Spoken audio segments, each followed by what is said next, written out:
Well, hey, this is Adam, and welcome back to Rare Classic Cars. Today, a treat for the GM lovers. If you like 1970 General Motors vehicles, then you're going to like this comparison. We have my 1970 Chevrolet Caprice 454 with the big block here, just one of 47 that were sold in Canada.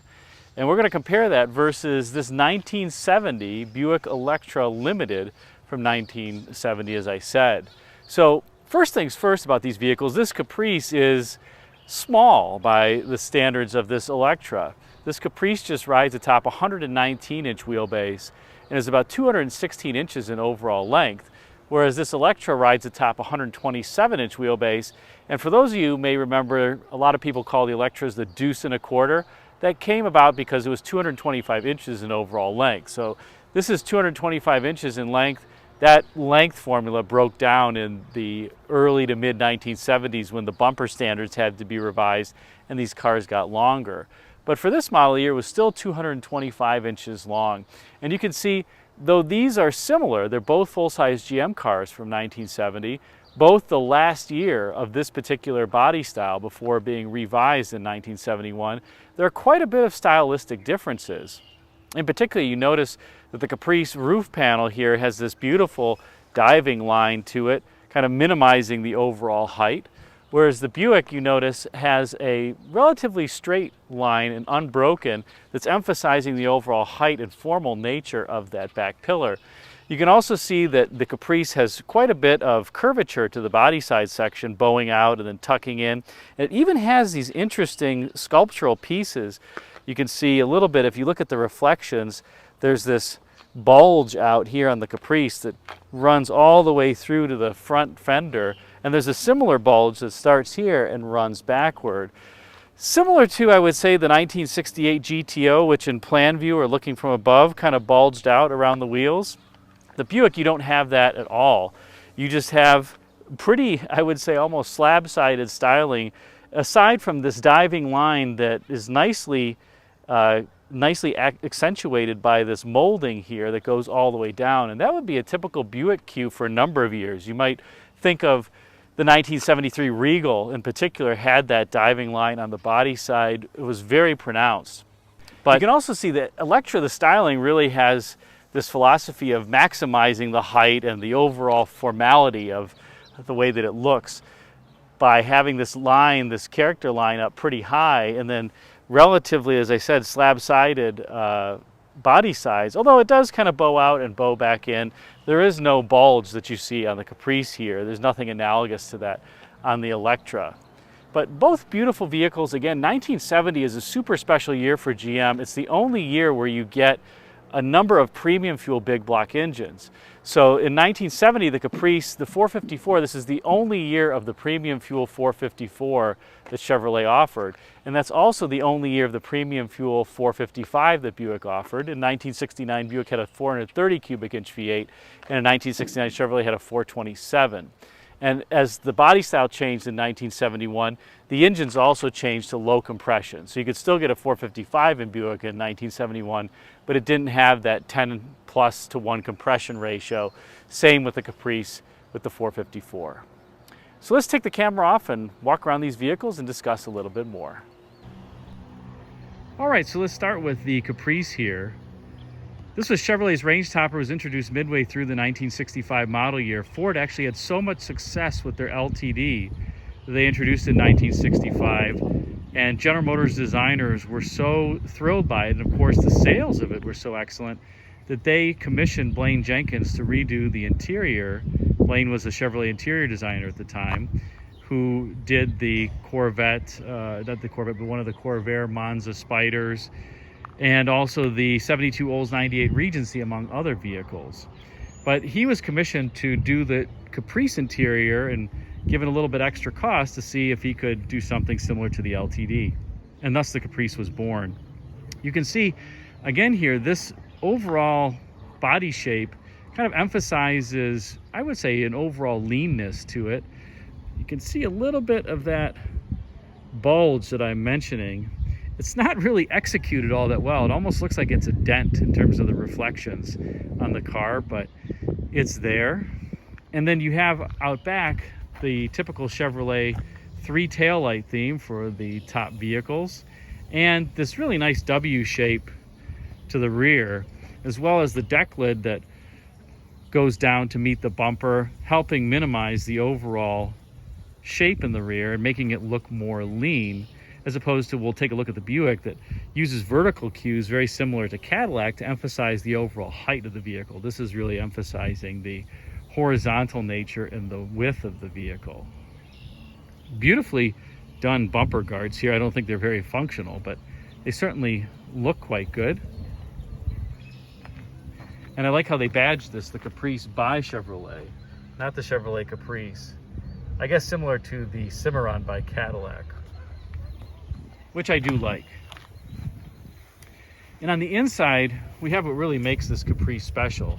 This black car has a blue interior, and you can see all of the buttons and biscuit seating materials and trim here. Lots of faux wood grain, but it was very expensive at the time too to do that. You can see it's on the door panels as well as the steering wheel. And the door panels on this car are pretty expensive. This is real stitching here to complement the buttons, not vacuum formed. Power window switches are here in a bank, not on an armrest. They're in the same location that a window crank would be. And you do have on this an interesting feature. This is a non-AC car. You have 2 vent poles, one for the upper vent, one for the kickwell vent on either side. That wasn't something that a lot of cars did. Often you just had 1 vent pole on either side, but Chevrolet actually gave you this upper vent to get you a little bit better ventilation. On the Caprices, you could not get a split bench seat, so hopefully you and your significant other had the same leg length if you were driving together. Otherwise, you're going to be rather uncomfortable. And you notice this just has an overhead dome light. It does have kickwell lights in the front, no sail panel lights, but overall good room in the rear here too. And take a look at these headrests. You'll notice they're the same on the Buick, although the seat stitch pattern is different. You also have on this Caprice, when you didn't get AC, you have this climate control that is done all by Bowden cables. There is no vacuum actuators anywhere underneath the dash to activate this. So this is just your typical slider bar for cold hot. This is a slider bar if you want the air to come out of the top, and then this, if you move it over and it starts the fan manually coming in, otherwise it's just ram air. Of course, on this car you have an AM/FM radio. GM had an integrated radio antenna in the windshield in these years. That would continue for a few more years. Some people complained it didn't give that great a reception. I never found it to be that bad. I never found it to be that great either. And you can see the instrument panel top pad here is soft. This is just metal. And then again, this beautiful door panel. You have lap belts, and then you have the overhead shoulder belt. It'll be a few more years, 1974, before you get the retractor in the headliner. This car also, I would say, has a relatively low roof line, and the windshield doesn't have as much plan view curvature as the 1971 model. So there's plenty of headroom, but it isn't overly generous, I would say. And let's talk a little bit about the so-called Cadillac cues on these cars, because they both were top of the line and they borrowed something from Cadillac. If you look at the front of this 70 Caprice, does it remind you a little bit of a 64 Cadillac? Kind of has that look to it. I guess maybe one could say a little bit of the 71 Olds 98 even that was forthcoming. Some Caprices, the 71 had this big egg crate grille where the texture was very similar to Cadillac. This one has a bit different texture, more fine texture to it.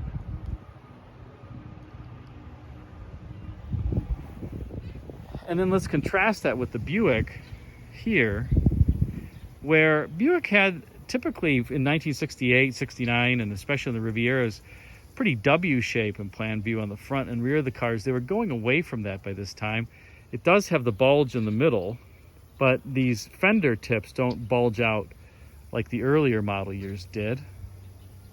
Kind of making way for the 1971 Buick, which would get rid of that W shape to the front end almost altogether, and same for the rear.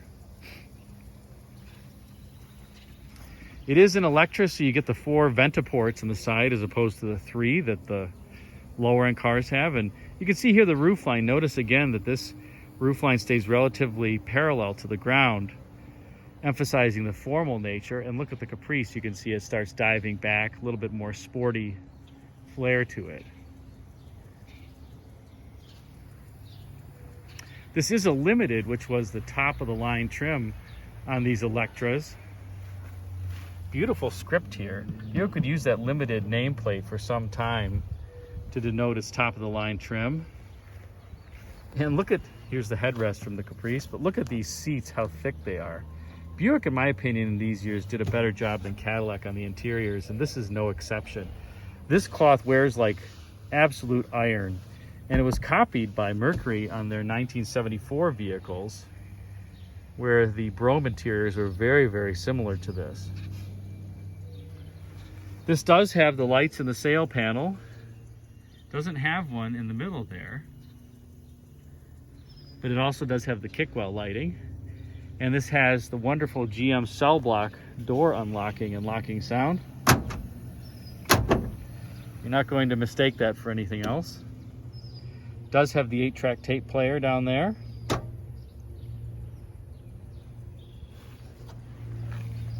And as we go out back, you see this very vertical nature as compared to the Chevrolet, kind of emulating the Cadillac.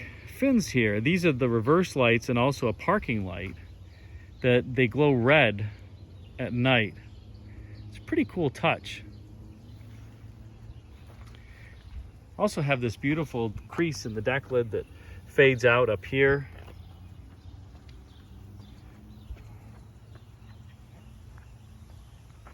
But you can see kind of that overall little bit of a Cadillac theme to the rear with these vertically emphasized quarter panels. In contrast though, Buick did do these relatively full width tail lights. So they're trying to emphasize the horizontal nature as well as the vertical nature.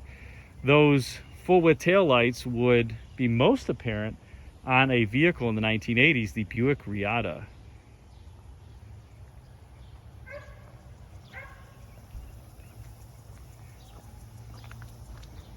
And as we take a look at the driver's pod on this particular Buick, you'll notice it has automatic climate control, but there is no temperature setting. It does vary the temperature and the fan speed, but you just select cool to warm. It doesn't say 70 degrees or anything like that. I don't know why they did it. This car does have the optional split bench up front. Very highly optioned car. Has the rim blow wheel with the 4-tone horn, as you just heard. And usually this full wood grain is all cracked up and nasty, but on this car it's just perfect. So are the little cups here where the power controls sit, which is pretty rare. Also has the rear defogger. That's what that is, a blower style defogger. This was before the electric defrost came up. And if you look closely, you'll see the little air inlet for the automatic climate control right there on the dash. Really interesting dash panel too on this car, as opposed to the Chevrolet. Everything's kind of framed in these picture framing windows. This does have the speed alert where you can move it back and forth. See that little yellow pointer? And if you cross that speed, it makes a wonderful buzzer noise similar to that's what it sounds like. There's the switch for the rear defogger. AM FM radio, 2-speaker AM FM. In Buicks you could not get 4 speakers. And you do have on the air conditioning cars the crotch cooler vents, if you will. And really nice door panels with the safety door opener. This is a molded headliner, fabric headliner. Thankfully it is not drooping and is still in good shape. And I do like this. It says Buick, it's a beauty too, on the visor vanity mirror. These are some thickly padded sun visors. let's take a look under hood and see the only year of the premium fuel V8s.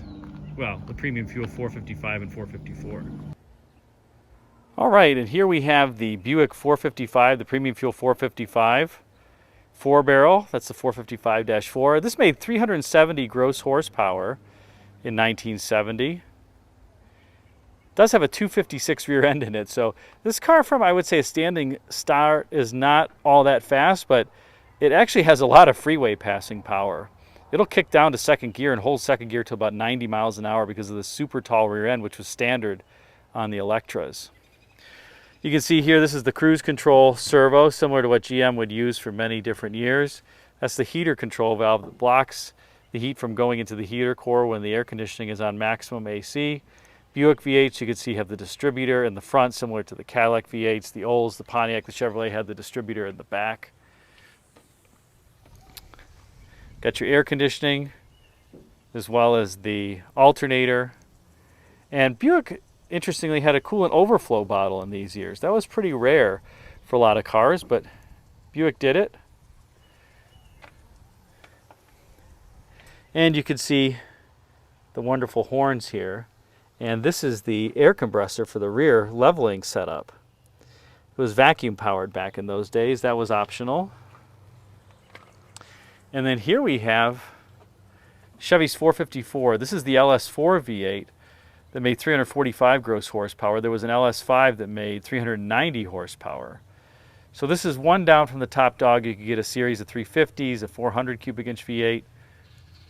But again, super rare car with the big block in Canada. And you can see, as I mentioned, the distributor is in the rear there on this particular vehicle. No air conditioning compressor. No cruise control. No coolant overflow. But that's how these came stock.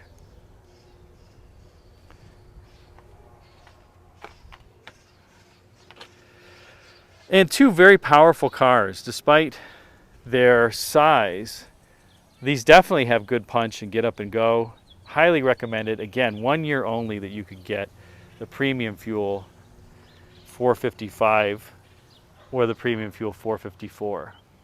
Let's take a quick look at the trunks on these vehicles. So here we have something that you just don't see anymore. What a trunk. And this does have a smaller size spare. This car actually came with the optional Space Saver spare. Somebody ordered that.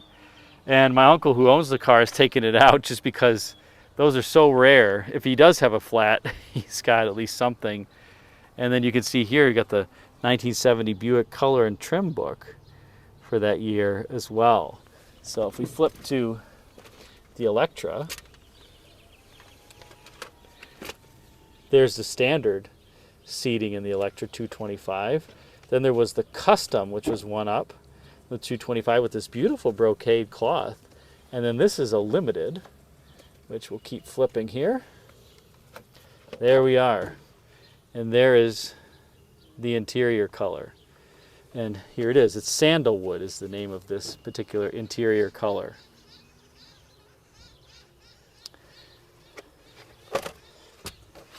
I found this for him at, you don't remember, some show or something. But super deep trunk. Now, in comparison, the Caprice trunk is big, but it's going to look somewhat diminutive. As long as I can locate my keys, I'll show it to you. Here we are.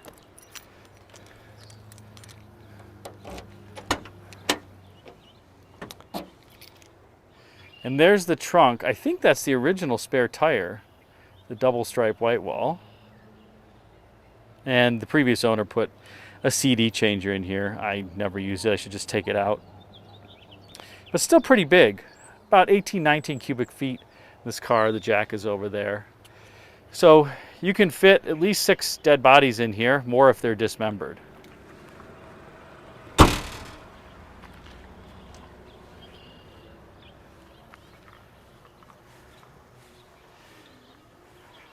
So we'll take one last look at the 1970 Caprice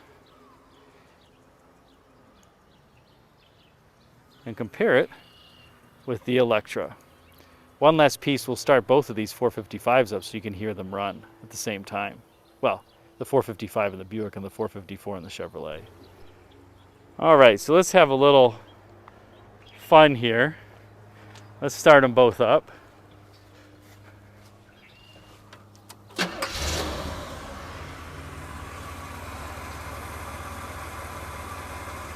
Smooth, effortless power.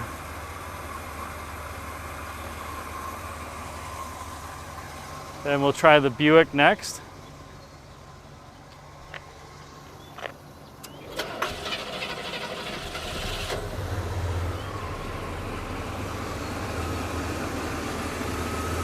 Same thing. Didn't get better than this for General Motors V8s.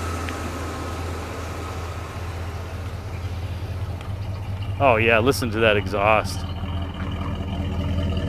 Oh yeah. Doesn't that sound great? Not gonna get that sound out of a turbo 4-cylinder anymore.